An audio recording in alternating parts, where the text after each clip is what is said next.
Hi, and welcome to another edition to the Journey to Awakening podcast. I'm Ario, your host, author of Journey to Awakening and the Quantum Performance Coach. And I'm excited to have Jason Reynolds on today. Jason, let me share a little bit about you, and then we'll kind of jump into the interview and share everything you have. So Jason Reynolds invites people to move beyond the philosophical chatter into deliberate action. Jason facilitates powerful organizational architecture and development of personal governments required for long-term success. He's passionate about the everyday hero and in particular, the next generation. Yet his career spans across progressive, multinationals, successful entrepreneurs, and elite performers upon various stages. His work is focused, one second, I gotta be able to scroll down here. His work is focused upon the individual becoming their authority, establishing their state of personal governance required to explore their sovereignty. He speaks deliberately and profoundly into embracing the chaos we create, providing a proven navigation to embrace the unknown within all of us. He's not focused on changing the world, but having individuals change theirs, inspiring others to do the same by the example they provide. His teaching is confronting and unconventional, but inconveniently simple. He asks you to see the obvious and take action into life by activating an undeniable yet powerful frequency signature. His work with the quantum movement may just reestablish what we know about self-healing as clients consistently move beyond terminal diagnosis. Going against the common approach, Jason maintains a low profile. He has not sought followers or growing a community. Instead, setting people free to follow an unencumbered pathway within. After 20 plus years, Jason is now in the process of exposing and launching his life work. And Jason, I'm really happy to support you on that path and have you on here to have your voice heard. And that's what the Journey to Awakening podcast is for, is to really support people with relevant information that want to get out there and make a difference in the world. So thanks, bud. Thanks so much, Ron. Thanks for having me and creating all this. I'm really humbled to come on and excited for where it all unfolds. Awesome. So listen, I've gone through my own awakening, and you don't come into your level of awareness without having some things profoundly happen in your life. So what I want to ask you is, was your awakening a gradual process that led to like an explosion of information, or kind of explain your background a little bit and how you've arrived to this point and how this information, this awareness of the quantum realm, how that's unfolded within you? Okay, thank you. I think one of the biggest things that we tend to deny and take for granted is how we actually got here and what we're coming into this particular space with. For many of us, it's so difficult to accept, I would say at times, our own significance. And for me, I believe I struggled for the first 25, 30 years of my life trying to understand why I saw things in such a way, and I suppose why I felt things in such a different way. And for me, the solution to that was a lot of introversion and removing myself from social environments. So I was someone that just couldn't stand attention. Like if it was from one to one, that was okay. But anytime, even with friends, if there's more than 2 or 3 people and suddenly the attention was coming towards me, it didn't do good things to me. And I, in my later years, I drank a lot. I explored my own, life and meaning, and considered why I'm even here, and at times considered not being here. And I had a good relationship with partying and bottles and all that, and everything else that goes with that. And but one thing I suppose I continued to ask and was always inquisitive of was just that there's so much that's undiscovered, but I was also always worried about the consistency, that people had such certainties about things and of the way that it was and the way that it had to be. And it's always been like that, or that's what science says, and science has been around for, a scratch in comparison to the nature of time. Medicine that has been around, it's now an authority, it's been around for, again, another scratch of the time that we've been here, supposedly. So I didn't buy into the idea that these things were matter of fact. I was very much about, well, why is that the case? And not just why for the sake of being argumentative, I wanted to understand it. And I just didn't agree that with the fact that we were, here for a period of time and then we go. I believed in that there's so much more, and my focus was to discover how I could explore that, discover how I could live in a way that was different to the way that I had been shown, because I didn't see anything that really, truly inspired me consistently. And one thing that I find so interesting now is, especially in Western culture, just how little is actually passed on deliberately from generation to generation. If the TV, the teacher, all the external things seem to be the most deliberate influence on our children, and people continue to keep complaining about all these services that are provided for them, rather than looking at, well, what is it that I stand for in my own life? What is it that I have? What is it I believe in beyond anything else that I'm prepared to now share with my child? I mean, if I can't do what have I actually amounted to if I can't? And it's interesting when, I know in Australia, different cultures come at, different stages of after wars and different moments in time, that how people get victimized because they stick to themselves, particular cultures, that they actually have something of strength, that the families are tight knit and there's a unit there, there's a respect that goes on. And for sure, there's good and bad in every area, but it's interesting that I've seen that the bereft nature of that, in common Western society, that there isn't a transference of wisdom. I think that's by design as well. I think there's a Oh. certain totally by design, but I got to ask you. So you talked about, the abuse, the party and all that kind of stuff. So what happened? What happened? Where did the shift? Did you have a moment, or was it gradual? The reason I'm asking these questions, Jason, is this. I believe we're in a time of great awakening, and people are going to start to pop. What took you and I years to go through, to unravel ourselves, I feel it's being accelerated for people right now that have been in the dark, and now they're going to be coming to an awareness a lot faster than maybe they want to. And I think individuals like yourself that can explain that process will help people not think they're going completely out of their mind, right? So yeah. Where did you shift? Where did the friction get to where all of a sudden you shifted to this new awareness? Yeah, I probably didn't explain enough at the start, but I felt that I've never had a resistance to there being more. And look, I could say there were certain teachers along the way and certain experience through all that abuse and partying and fun, and it was just great times, absolutely. And it's not bad. It's part of that journey. But along that particular procession, I was learning as much as I could from in a range of different ways.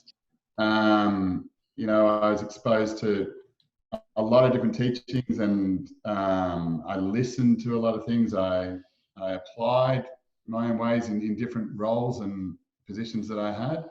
I learned from there's a guy, John DiMartini, who I found to be quite an enigma in the way that he explained things, more than anyone else. But it doesn't mean I aspire to what he teaches or what he represents now, but it's been a part of the path where I've always felt it's my responsibility to understand.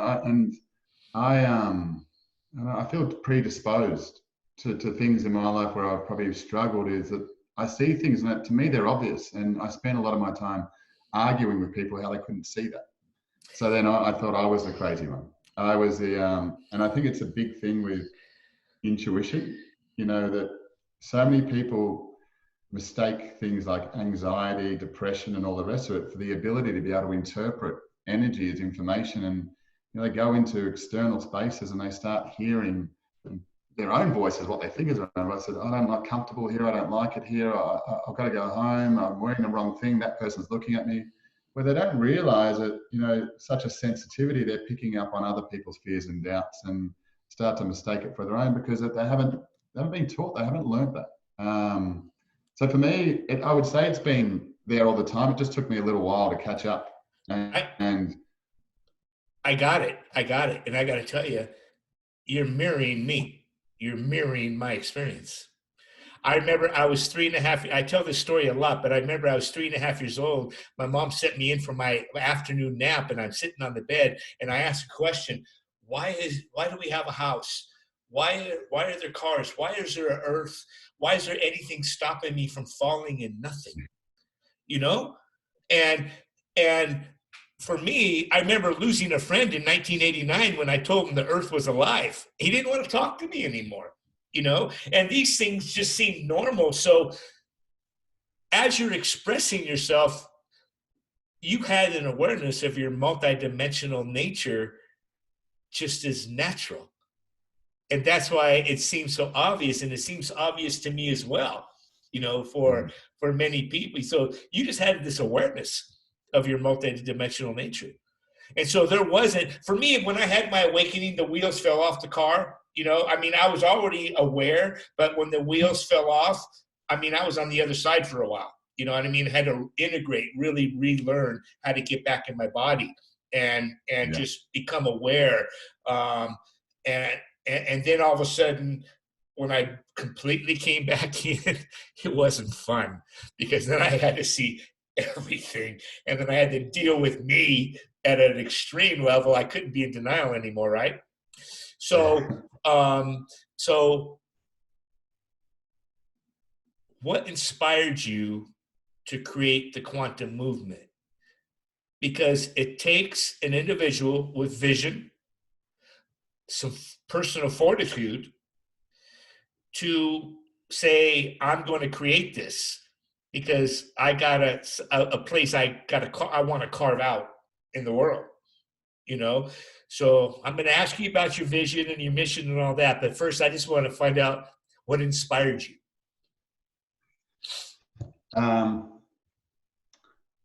It probably could come from the lack of inspiration. It was elsewhere that I needed to actually be honest with myself in what I wanted to do. I was in a more structured space around business consulting and working with businesses. It was a structured, you know, acceptable, I suppose, profession. And it wasn't fulfilling. For me, I always had something that when people I found myself as fighting for the right information, for integrity, for always looking to provide a standard within industries that people could rely upon. And for me, it got to a particular point where I realized it's not about what I can tell or teach, or not what I can tell or guide someone to do. It's about teaching them how to be independent. And for me, that was, you know, the very nature of all education should have that as its sole purpose. That the education becomes obsolete because the individual can now become able to make decisions for themselves.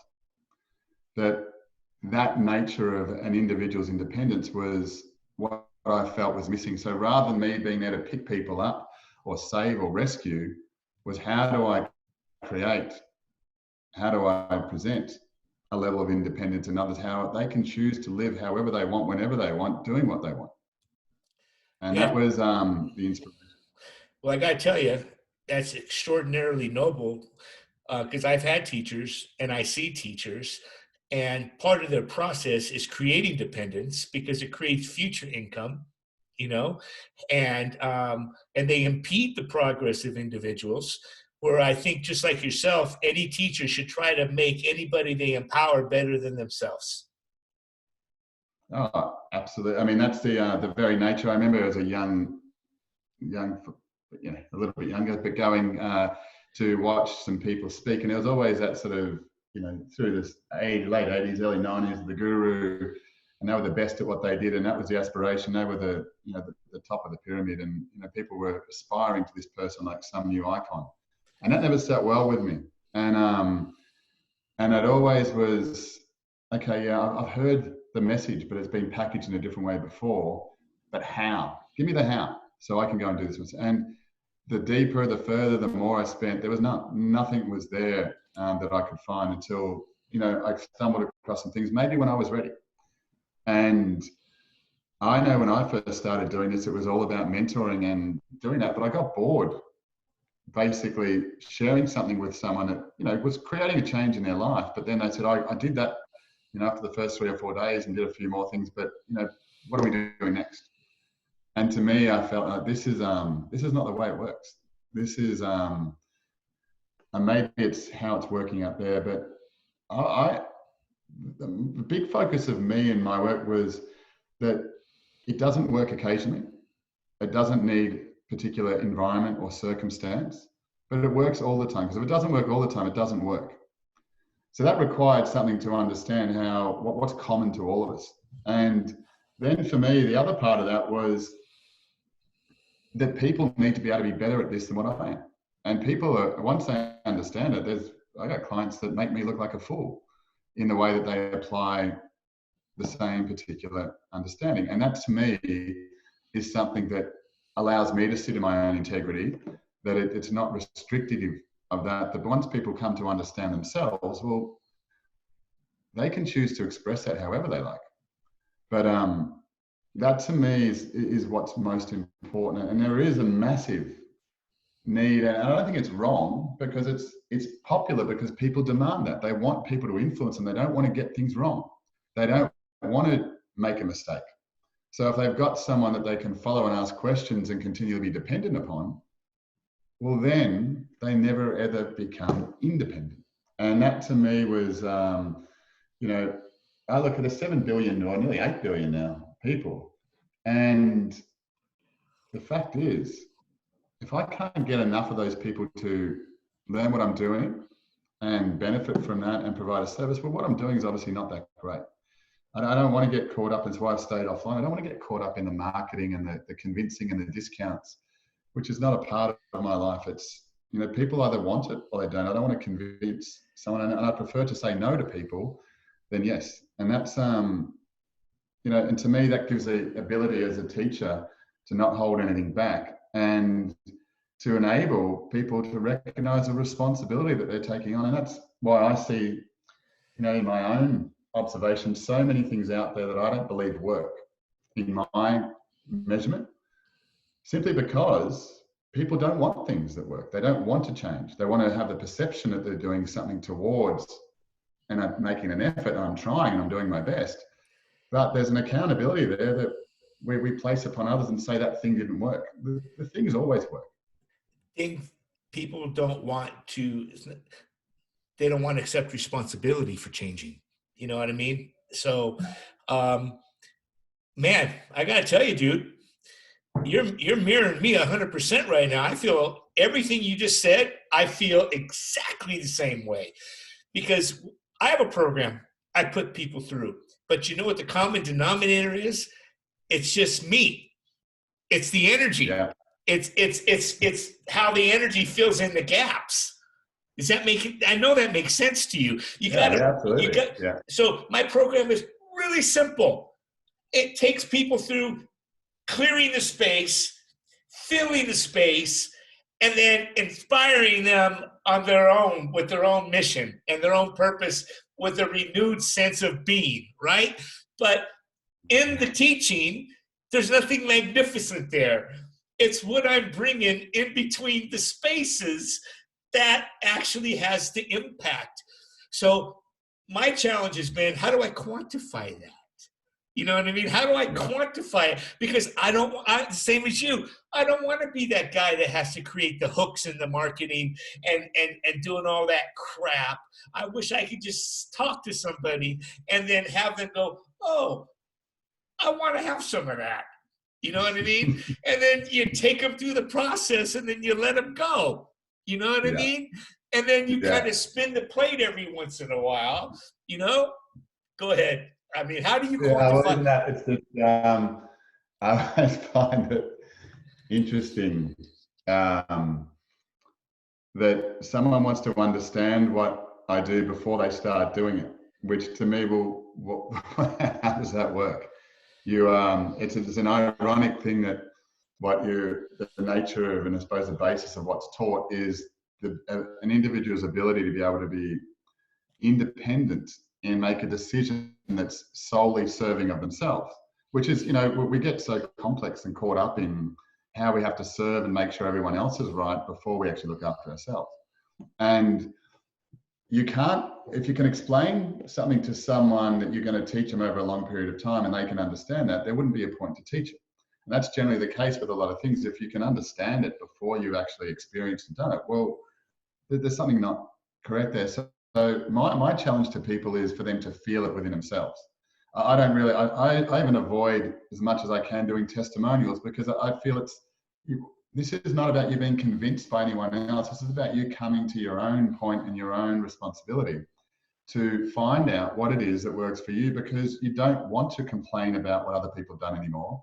You want to start creating things, and that's a thing that I've looked at with myself is I know as soon as I start hearing myself complaining about things, it's like, oh, wait a second. I'm only complaining about that the way it is because I haven't created something equally that I'm inspired by. And that's a real, I think that there's such a freedom in the opposites of what we're led to believe so many times. And for me, as a child, which is why I love working with children, is children keep asking questions. They don't stop. And people think, well, children are sponges. Children are not a sponge. They're just not full of the crap that the adults have taken on, because the adults sit in a place where they, like their parents and maybe those before them, they have to know things. And when I become a parent, this is the way I'm going to do it. This is the way it's going to be. Whereas people as parents and it's a very challenging thing to get them to do, is to accept and say in the middle of a conversation, I don't know, rather than have an opinion about something that they know little about. And to me, it's, unless you absolutely understand it, and when I say understand it to a degree, you can teach someone else to understand it, well, you don't need to speak of it. You don't, sorry. It's okay. It's You life. don't need to speak of it. Like there's such a greater awareness and understanding in our own lives when we can start to say, I don't know, because from that particular point, we only have space. And I think that's what a lot of people fear, is the openness, the space, that they're not knowing what to do with what's in front of them, and saying, I don't know, you suddenly become freed from everything. And that allows you to start to discover things. And that's, as adults, we probably fear that more than anything else. And it's that ability that, I've learned so much from my son. I realize in my perception, I've got about 12 to 13 years to provide him with his own independence. And those years go pretty quickly. And after that, I'm here to observe him and allow him to step into that under my shelter that I might provide for him. But it's in that independence and letting go and allowing him to move through his own life that I have to let go of so much in my life that I used to believe that I thought was right, and to be a good parent and to be at everything and stand in the eyes of others as the right type of person. And that's something that I've learned is, we as people, we take on, and it's only in information. And I always say that I've been saying a lot lately that, ignorance used to be the basis of all suffering, but that's been overtaken in my eyes by information is the basis of all suffering, because people do not understand and are not taken on and have not been shown how to release and let go. So, there's so much information that as an adult, we don't look to learn, we look to confirm what we already know, because we don't know how to let go. And we keep holding on to and holding on to and holding on to, because to me, the most simple process is that. Let me segue. There's a different. Yeah, let me segue Sorry. that for you into this, because in looking over your stuff, you were talking about beliefs. And I got to tell you, I'm going to ask you a question here. You hear so many people all the time, I don't believe that. I don't believe this. And their beliefs are constantly changing. And they say beliefs are just a confirmation that you don't know. It's because it's what you believe temporarily in that moment. But in intuition, there's a knowing.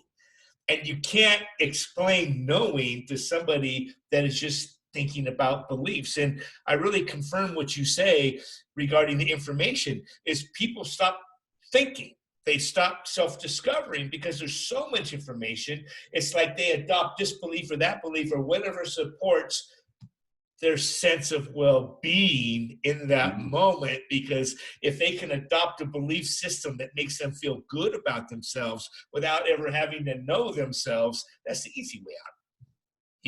And the path that you're talking about is self-mastery. It's about feeling everything internally and then understanding what you know about yourself internally and how you apply that, externally. So here's a question for you. Define your own interpretation of beliefs versus knowing. Okay. You know what I mean? Yeah, for sure. And look, there's a lot in language and I suppose the words that we use. And for me, a belief is just your current truth. It's your current understanding of the truth. It's temporary at this moment. We confirm those beliefs by acting upon them consistently, and they become more ingrained and more deep and more automatic in our life, and they eventually become at times habits, which is automatic action in my eyes. Now, automatic action, if we're not controlling that, we're being controlled or we're being influenced by others. And I had a conversation earlier that someone was saying that the media doesn't influence anyone. The media just puts out information. Your ability to be influenced by it is your choice.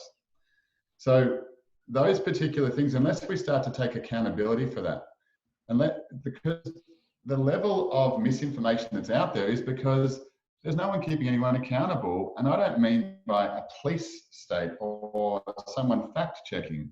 I mean by individuals being able to discover within themselves a sensory awareness that they can smell and feel bullshit when it comes in that particular moment. They don't need Snopes or some online thing that these guys said it wasn't true, so it's not true. Well, that's not a way of life. That's not freedom. That's still manipulation on the other side, because we're not choosing to be our own self. So for me, beliefs are your current truth.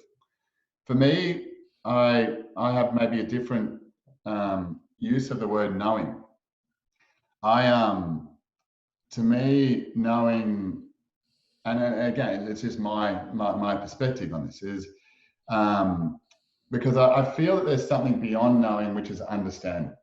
So for me, the difference between knowing and understanding is an important distinction, that knowing is, yes, it's a sense of what is available, what we're aware of, and something that's coming through us. But it's a potential. Now, we've got knowledge, which is stagnant, and it's very much just the opinions from the past. It doesn't matter how revered, how brilliant they are, they're opinions from the past. They may assist us at this particular point, but to rely upon knowledge is to rely upon other people's opinions at best. Now, yes, there is some amazing knowledge out there. Yes, it can provide us to a direction, but to follow it blindly would be ignorant in my eyes. And just sorry to interject. I just want to support your thing on knowledge right now. A friend of mine, Alan Shelton, he said, knowledge is like rearranging the deck chairs on the Titanic. Yeah. But sorry to interrupt you, buddy, but I just wanted to interject that. Yeah. No. It's a convenience to support what I'm now saying rather than a discovery, which requires a lot more courage, I would suggest. And I don't believe people are not courageous. It's just they become a part of the environment rather than creating the environment. I mean, from psychology, we're led to believe that we're a product of our environment, like we've got no choice. I mean, that's one of the most disempowering and crazy ideas that I've heard. We can be influenced by the environment if we choose to, but we're not a product of the environment. We can choose to be, but the environment is a product of us. Times to change that might be difficult, but that's my, like it's a knowledge is amazing. It's the same as history. It's a significant distraction. It's got some amazing information, and there's some amazing things that we can discover through that. But it's how do I apply it now? So this is more into me with knowing is what the way I look at. A lot of people have knowing and have a lot of conversations, and knowing to me becomes the conversations that people talk of, and the deep, insightful areas of spirituality, New Age thinking, and a lot of opinion-based perspectives on how things work and why they work. But understanding to me is something very different, where it is an accountability to action. So it's, okay, I know something and I've got a knowing of it, but my actioning of that, my expression of that in my particular way demonstrates my understanding of it. It's me actually taking it from there. So if I can bring a greater clarity to myself to say, well, hey, yes, I have a knowing of that, but you know what? I understand that money is an energy, and if I have energy and all this, but I don't have the money I want, well, that knowing doesn't sort of work because I know it. But the thing is, I've got to take that knowing and place it into an individual and independent way that's an understanding that is my way of doing it. Because there's no one way of running a business. There's no one way of getting wealthy. There's no one way of having a relationship or whatever. There is just your way. And we've been caught up in this whole idea of society and trying to come together and be nice to each other and do things to be the same at the detriment of our own expression and uniqueness. And that's, that's, to me, understanding is about how I action my own wisdom. So understanding is your unique expression of that knowing in the world. Like you take your understanding and how you express it in the world makes it congruent, makes it one and the same. It brings you to life. It brings it to absolute. That's beautiful, man. It's really, really beautiful. So let me ask. I was just going to say, I saw a lot of people that struggle with so much information and are caught up in maybe the academic model of learning more and more, going to another teacher, reading another book, and like this burden that they carry of all this information. But because they don't go into understanding and recognize the difference, they then wonder and question, well, what have I learned this for? I'm not getting anywhere. I don't know what I'm doing because I haven't found a way to actually communicate with myself to find out how I would express this in a way that serves me. I'm going to say that's probably, and correct me if I'm wrong, one of the most significant aspects of your teaching. Because if you can take somebody beyond knowledge into knowing, into understanding, and have them express that understanding, their unique self in the world, that's one powerful dynamic. You're changing somebody's life through that process. That's the intention. That's our intention and hope. That's still has to be applied. It still has to be applied, and it can, it goes to the whole nature of, such a big thing, especially at the moment. People believe in some way that they're broken or that something outside of them is going to have an influence or an impact upon them. But it's a habit. It's not just a virus. It's not just the media. It's not just the government. It's not just the neighbor or the weather or the sun that suddenly got angry and wants to kill us. It's the very nature of, as individuals, we've got a capacity to move past this idea of healing.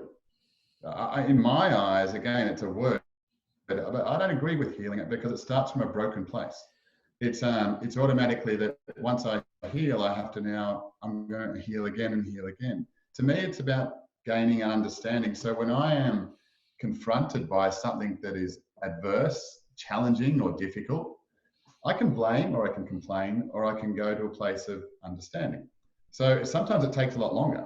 But if I've got a way to navigate that unknown, which is the reason why I believe most people don't go deeper into where they are, because they don't know how to. We have all these great ideas and great, influences and things that we come across in our life, and eventually, after the excitement, we go, oh, but so how do I do it? So we've now accepted the possibility of doing something, but it always comes down to the how to, and that's where we as individuals, I believe, we deny ourselves, because that's when we have to rely upon. This guy's done it before. Those people are good at it. Go speak to them. In the needle in a haystack to find someone that's going to do it the way I want to do it, rather than spending less amount of time to come into an understanding of our own self and then ask myself, well, how would I express that? And allow information to come through us that you trust to such a degree that you act upon it. That, you know, getting past this concept of healing, because if you're in a state of alignment, this is probably a concept for me, is that when you're in a state of alignment, your body doesn't need and can't be impacted by anything outside of it, in my experience, in my observation. Right? So if someone has any type of condition or disease, it's not a condition or a disease. It is just a recognition that they are out of a particular state of what I would use the word integration. When they're integrated, their body starts healing again. Things start to work for them. They start to have things happening in their life in a profound way. The challenge that people have is that once that starts working, they get a momentum, they start to stop because they start to lose friends. They start to progress. They start to want to tell people what to do rather than continue on their own journey. And they start to see their own significance, and they're not used to that. And in that particular way, we find complexities and distractions to slow us down rather than continuing to move forward and have our own level of freedom. And that's, you know, I think friends at times becomes, you know, one of the most endearing qualities of life, but they become also sometimes the most limiting if we don't realize that all these relationships in life are temporary. And at any particular time, they can go and be gone, but your friends are the ones that want you to experience the most out of your life, not are worried about them spending a life without you. And that's, you know, that's hard for some people to, I know for myself, I can know that, but geez, understanding that it is a very big difference. But when I allow myself to do it, things change immeasurably. And you can't explain that to someone until they've gone through that themselves. And it's like I was saying before, I wish I could, you know, I suppose it's getting people to the point where they can trust themselves to be able to step into a void and believe that whatever happens out the other side, if they fall over, they're going to be able to get back up. And that's, to me, at its most simple in teaching people, is not about why the world is here, not what energy does, not anything else, but first of all, that they're going to fall over, and they're going to fall over lots. But if I can teach them how to get back up each time, doesn't matter where they fall from, then everything else can be stopped, and fearing it, worrying about it. Because what happens if this happens? What happens if that happens? I don't want to do that. Well, if it does, you know what to do. Oh yeah, that's right. Okay, so I'm gonna take a big step, and if I fall, I know how to get back up. And I think just on the finishing of that is that I look at, you know, it's so easy to deny simplicity, because simplicity seems like the thing that's most obvious, and when it's taught to you that it's most obvious, it's gone through possibly years of refinement until it's got to that particular point of being simple. But people think because it's simple that it doesn't have much value, so they go into complexities, technologies, sciences, confusion, and simplicity is the highest form of expression. And the ability to be able to, you know, I know with exposing what I do, at times it's, well, I just teach this one thing. But this guy over here, he's teaching these 25 things, and it's got the matrix of this, the thing of that, and it sounds amazing. It's like, great, that's fine, but you only need to do one thing. And this has come over 20 years of experience to get it down to a point where it is replicatable. And the problem with simplicity for all of us in learning, I've found, is the simple point that if it's simple, I'm now accountable to it. I don't have an excuse that I can't do it. I don't have an excuse that it's difficult. You nailed it. And accountable, you know what I mean? And that's and I think when people start to see that, they start to take pressure off themselves to realize, oh, well, that's why I've been avoiding, rather than just automatically going to the point that I'm incapable, I'm useless, or I don't get it, or I'm not enough, or I need more education, or I need more. We've got so much. You never, even if you focused on your life from day dot to the day you stop breathing and never looked at anything outside of you, you'd still not discover everything within. So to even expect to understand ourselves and know all that, you know, it's not the way. It's about playing in that space and coming to understand what you get to experience along the way, however that works out. For me, hey, Jason, first of all, the last 10 minutes has been profound. The way you articulated that learning process, you absolutely quantified what you do. in my eyes. You were able to articulate that in a certain way to where if somebody can't get that value, then they're just not ready, because, and how you mirror myself, I really appreciate it, because in trying to figure out how to quantify what I do, because my stuff is so simple, but I'm 61 and I've been working on myself for 30 years. You know what I mean? I've taken all that experience and I've encapsulated it, right? And to where it gets results, and it's really Yeah. simple, but people get profound results in a very quick period of time if they're ready. If they're Yeah. ready, and when they come to the table, they eat, and they're ready to eat, then they gobble it up. You know what I mean? They gobble it up. And I'm, man, you blow me away with your explanation. You really blew me away at the depth of your understanding of that transformational process.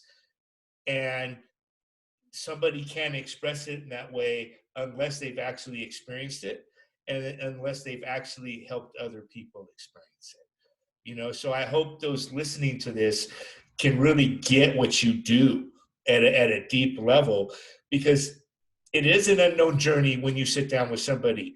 You can't map it out A to B to C. It's a very intuitive process that you engage with, and you allow everything to flow through, and it takes you someplace, but you have to trust that process.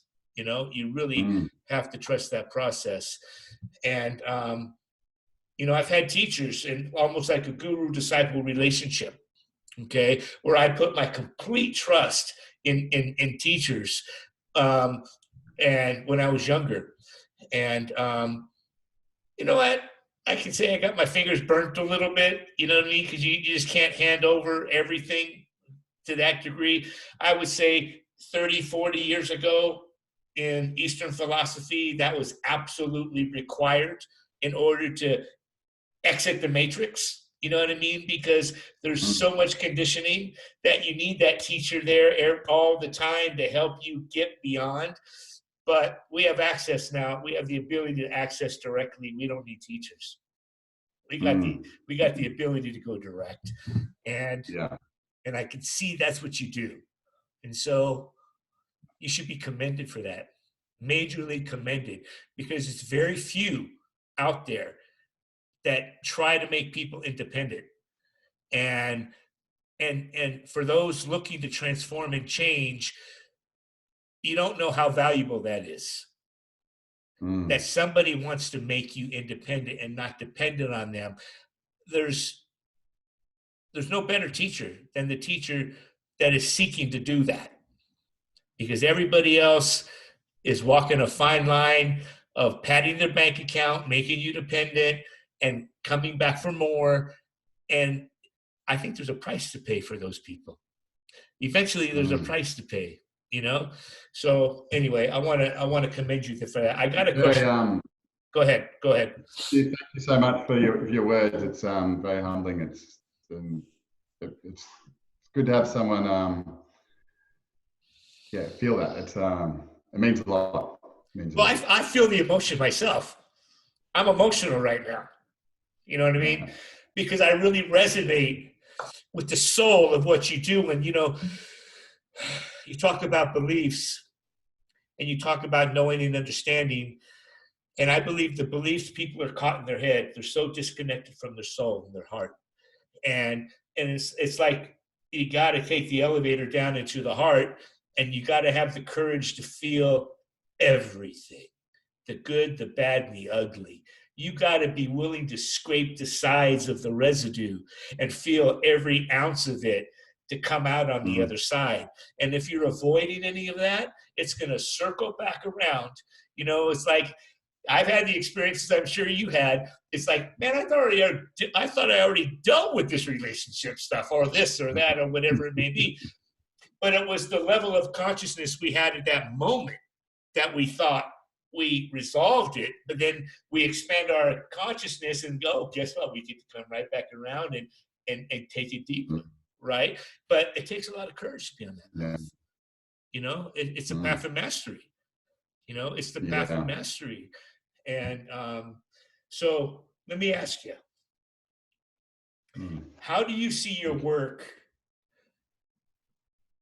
This is a movement. This is not a class. This is a movement. You created a movement, the quantum movement, right?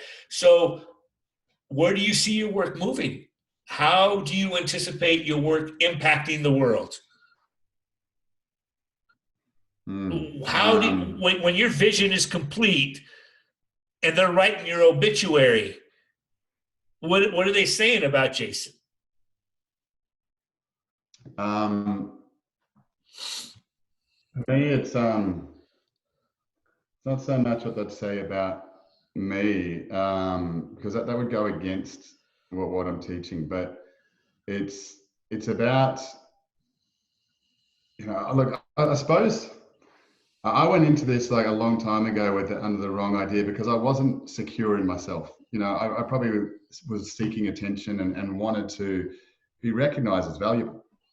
And for me, it was important to be seen as helping people.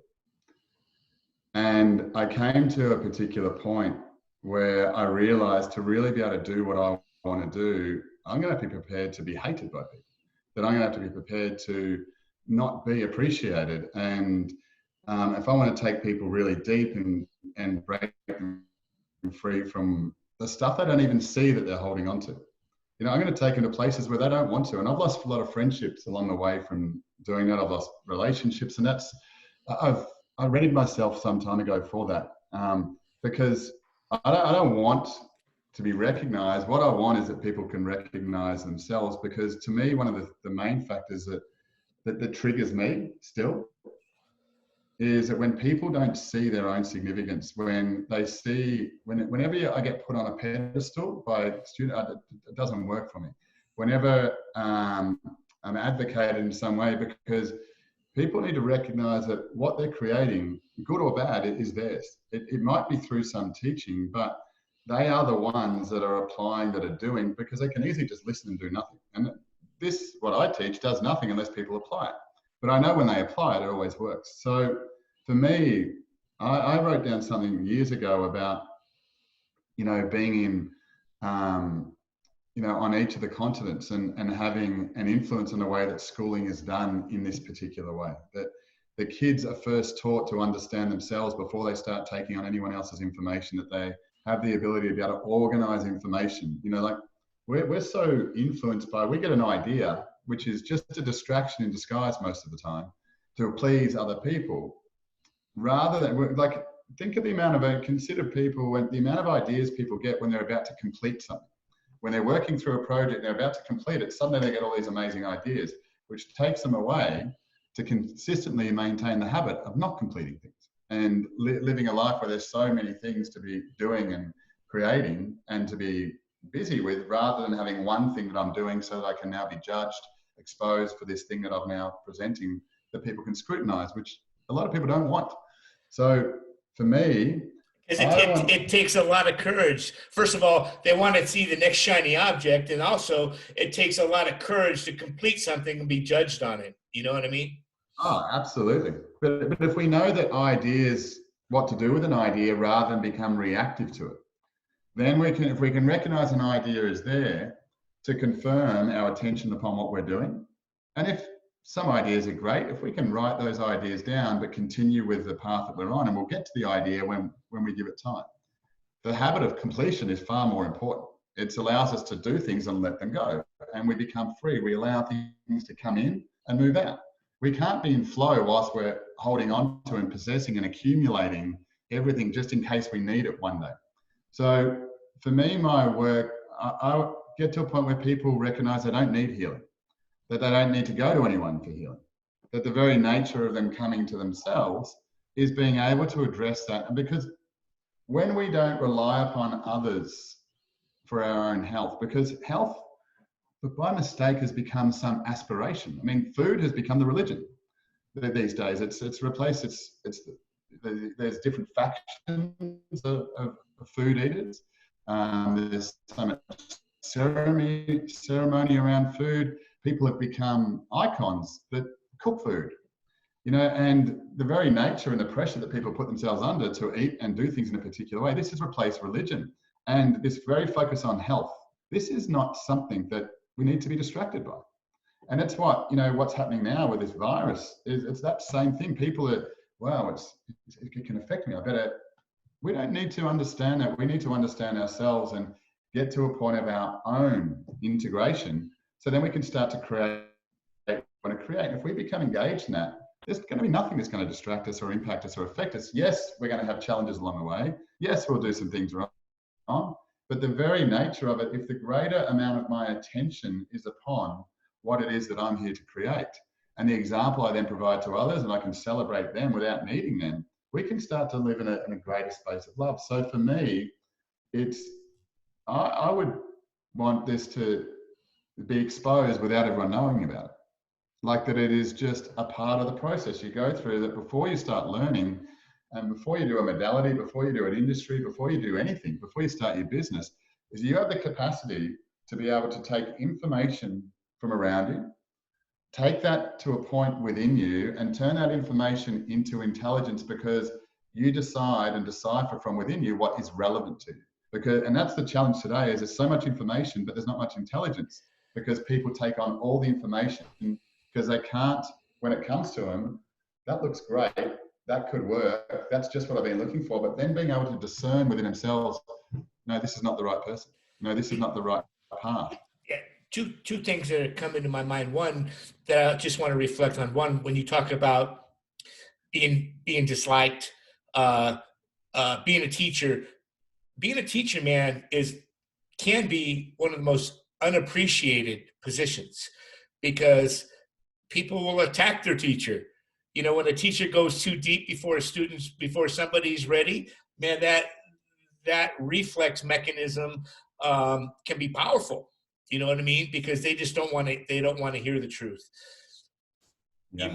You mentioned going into schools, and it really sent my antenna up big time, almost like as if that's your reason for being.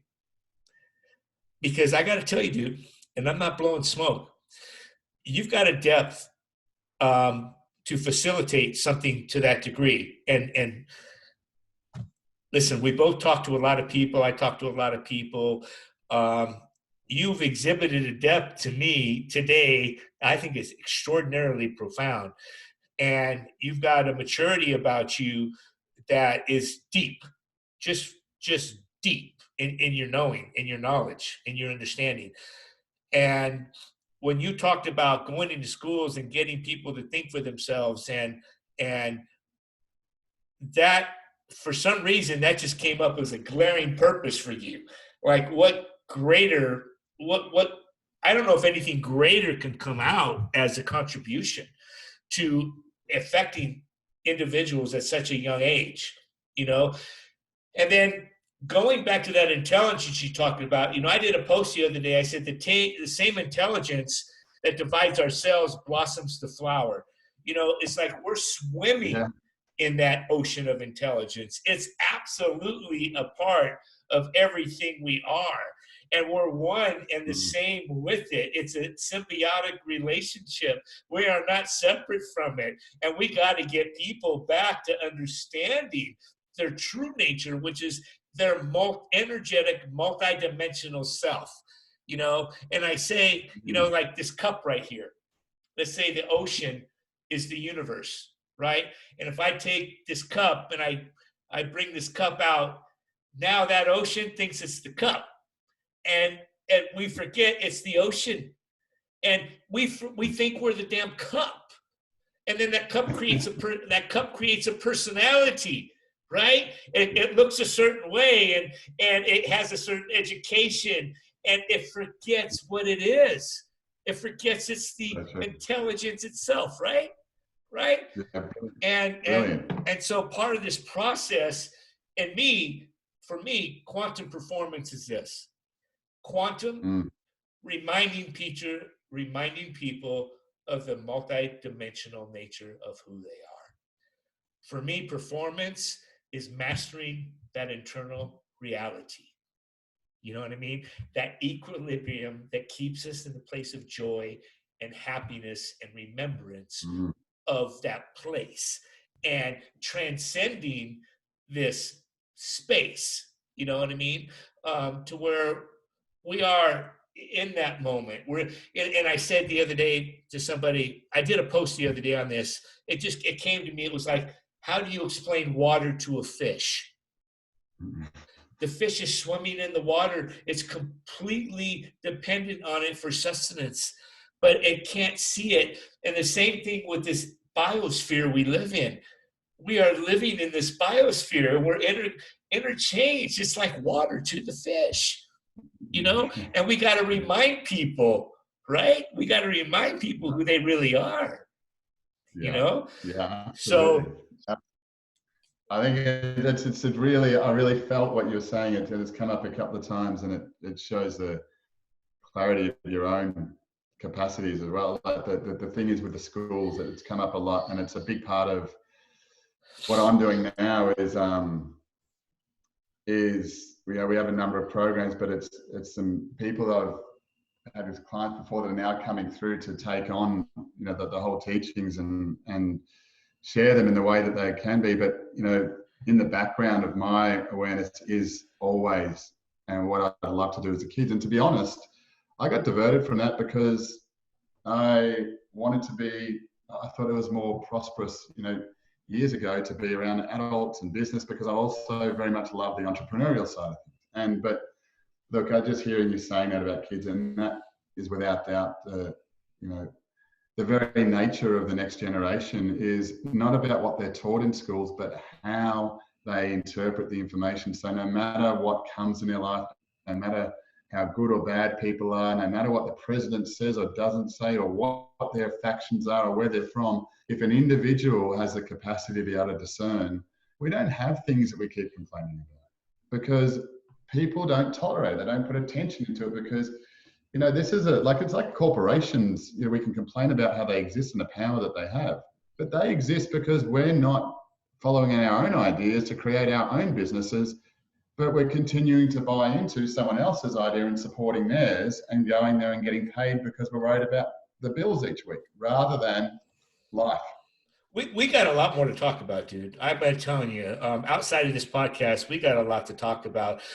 So one of the things I want to inspire you to is on with the schools, and I got to tell you. So we know the financial system, the medical system, and the educational system are controlled by pretty much the same source. Okay, pretty much controlled. If we go back to who created the financial system, they created the medical system. They're also behind the educational system. The time. This is no greater time for you, because a wedge is being created in consciousness right now.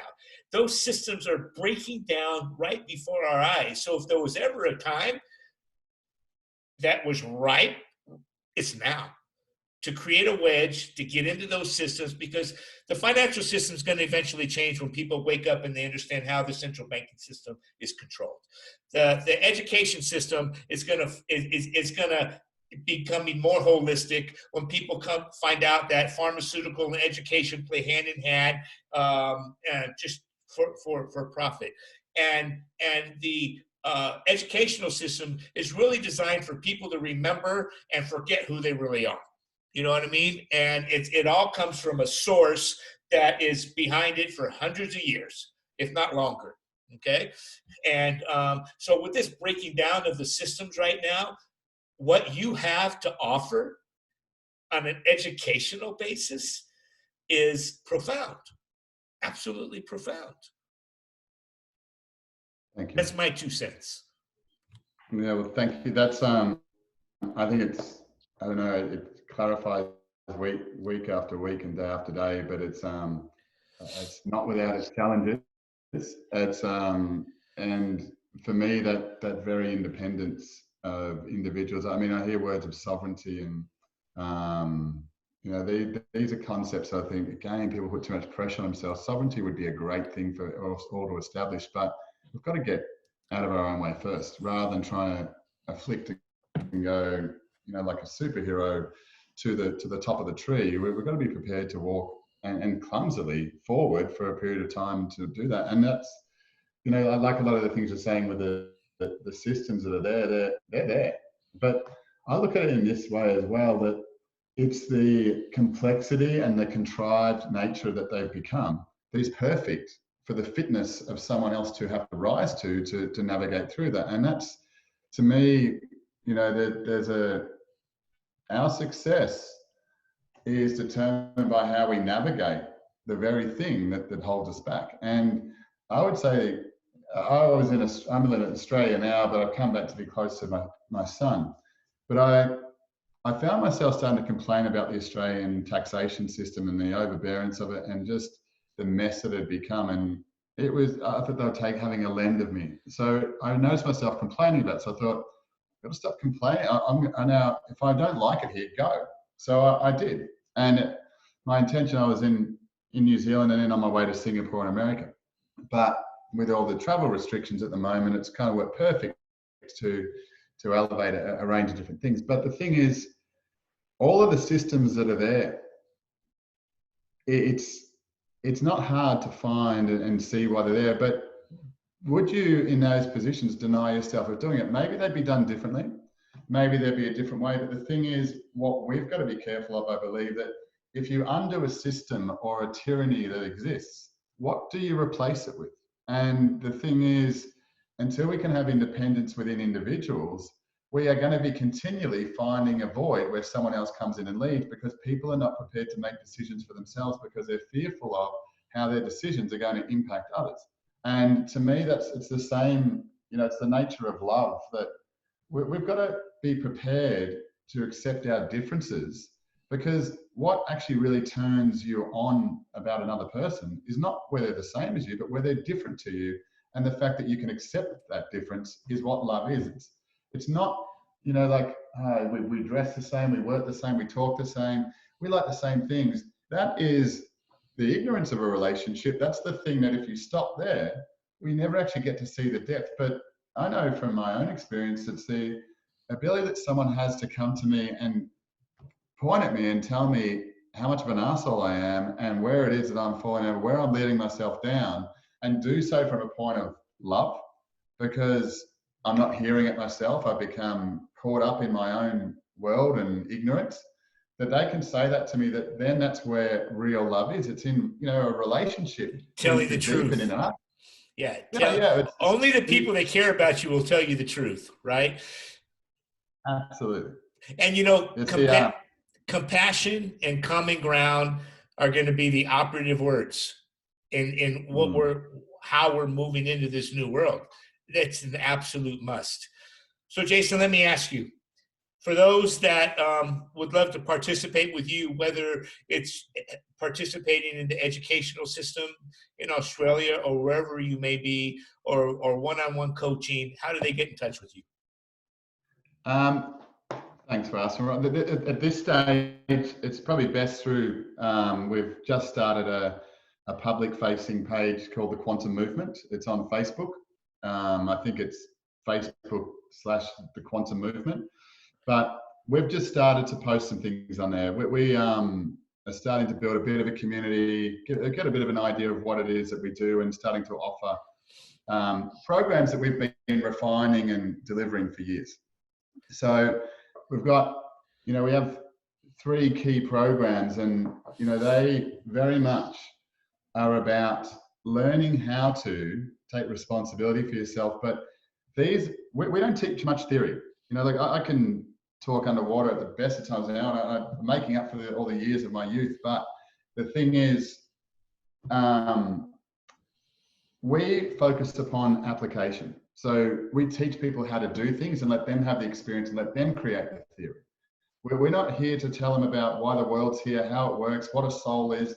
That's not our intention. It's not our business. That's for you to work out from yourself. But initially, we work with people to first come to a recognition that chaos is a part of your life.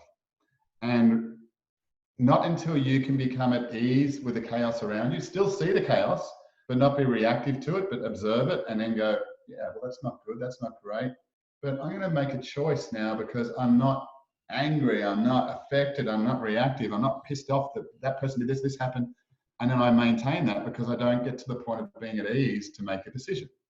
So we've got some very much entry level. We're starting something in the next week and a half, which is very much about just exposing to people a very basic practice that is quite powerful. And it does take responsibility for them to do so. But we teach that. We have a sharing group called The Connection, which is run by amazing lady Stacey that work together.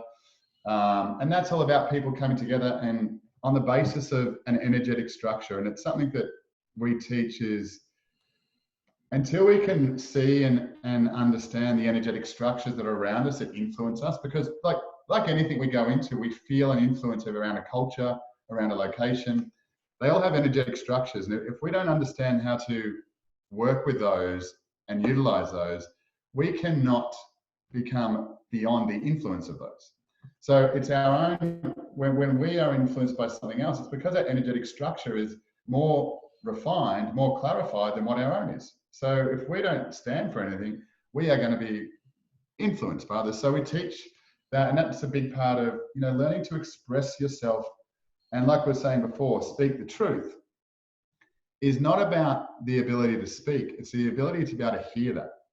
And the ability to be able to, as an individual, sit and observe someone say something that could be dark, could be, traumatic.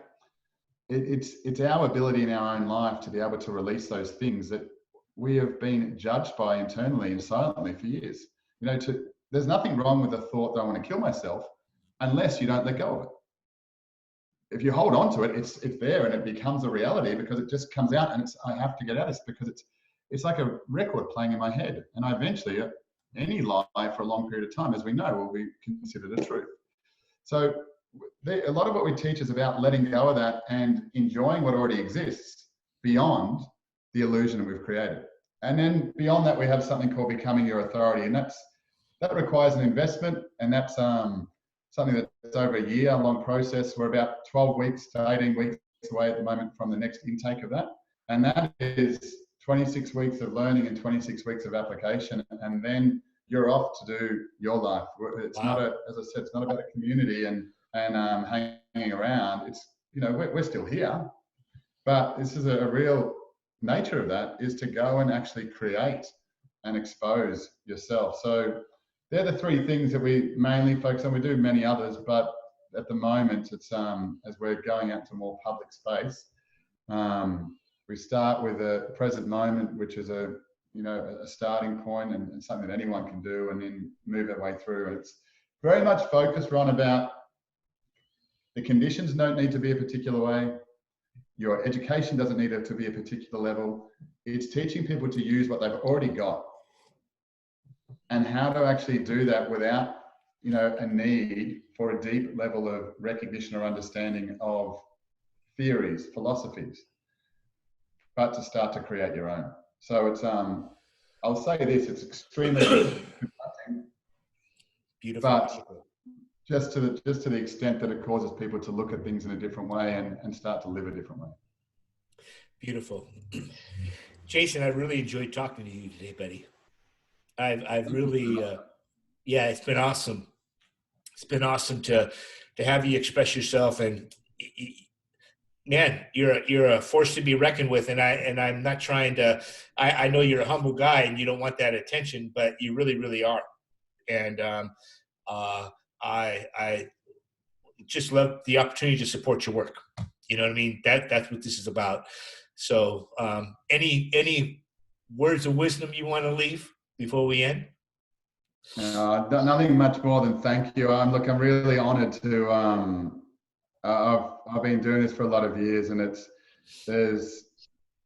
suppose at times there's a lot of blank looks. There's a lot of wonder as far as what I'm actually talking about, especially in earlier years. And it's been over the last part of this journey, the last 5 to 8 years, where it started to crystallize a lot more, and it's given me an amazing experience. But to have someone like yourself, which I know you're not exposing a lot even of your own, but just to be able, the questions you're asking says so much about the space that you hold and what you're creating as well. And I'd love to know more about that too. That's, Oh, I would, there's only, the only thing that, I mean, I always feel that just one thing is that, and what's coming to me is too many people are looking for things that feel good in order to be a directive for the path they should take.